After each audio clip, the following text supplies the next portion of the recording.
everyone, it's Heather Nichols. Welcome to Make It Monday. Today we're going to do a little stamping with textures. I shared a card during the June release with the Hello Sunshine set where I had stamped on the sunrise impression plate, and today I'm going to show you in a video how to do that. So let's talk about the impression plates first of all. Not every impression plate is going to work the best for this. This little selection of examples is ones that would work well with this technique. They're basic, simple, blocky techniques. Looking at a texture plate like this wrought iron one or this flower one, they're really detailed and they're probably not the best for this technique. I think that it might look too busy. You can always experiment with it. One thing to keep in mind is that what you're stamping on is what is going to be embossed versus debossed. So like here I did my impressions on these three pieces of cardstock. I got the Polka Dot Basics, the Argyle, and this is the Giga Guidelines. And these are the three kind of more chunky, simple, basic impressions. Stamp set wise, go in and check and see what you've got. We're looking for like the smaller images, like the Smaller Dots and Polka Dot Basics, the postmark set, the crackled set, things that are going to give you a nice texture. Of course, the text sets, the background basic text sets are going to work really well with that. That's hard to say. So we're going to go ahead. I'm going to start. This is from Background Basics Text Style, and I inked it up in Fresh Snow, and we're going to stamp this over the Polka Dot Basics impression that I did on this craft cardstock. And again, like I mentioned before, where you stamp is going to show up on the emboss, so the parts of the image that stick up. So when you're trying to plan your design, remember you're stamping where it's going to sit is what is up higher. Like this Polka Dot Basics impression plate, the polka dots are impressed or debossed into the paper. They go down, and so the ink isn't going to go on them. It's going to go on the upper parts. Now this next one is the Giga Guidelines, and I'm going to try out the crackled one. This is kind of a little experiment. You can kind of see how this works out.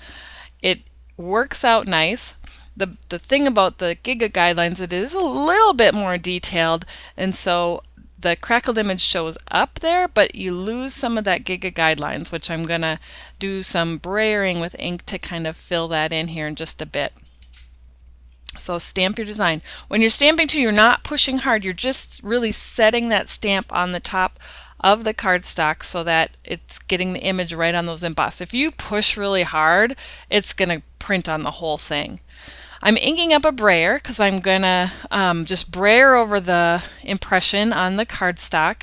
And this is kind of the same idea. The ink is going to go on the embossed or the parts of the image that are sticking up or standing up higher onto this piece of cardstock.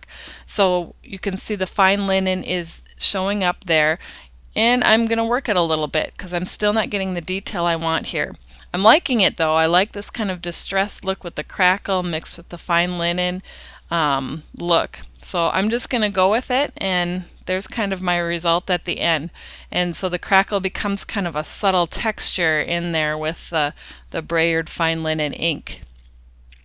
Finally, I wanted to see how the Background Basics postmarks would look, so I have a cardstock with the Argyle impression onto it, and I'm loving how this is looking. This is Smoky Shadow ink, and it's done on just white cardstock. And just stamp all the way down. I really like that one, how that turned out. I'll probably use that again in the future.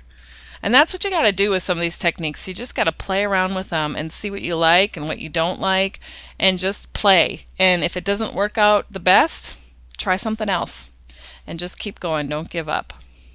So here are my three kind of examples that I just shared with you. And I decided for my card that I would just punch out with squares, because then you get a little taste of each texture. I could do 3 different note cards and use my little piece of paper, but this on each on a separate card, but I thought this would be fun to kind of play and combine these textures. And we've got kind of 3 tones of cardstock. Neutral cardstock, and so I went and picked a neutral I had not used yet, the Rustic Cream, for the card base. And if you're noticing here, my squares changed. I had used the 1 1/4 inch square, and I decided that I needed a little bit bigger square, so I switched to the little bit bigger 1 3/8. And then I switched again here, and I moved to a vertical format. versus a horizontal. I'm sticking just kind of a little border on the edge that I had from the craft cardstock that I hand pressed with the polka dots. So that's going to be my little border on the edge. And then I'm just going to put some adhesive on the back of each square.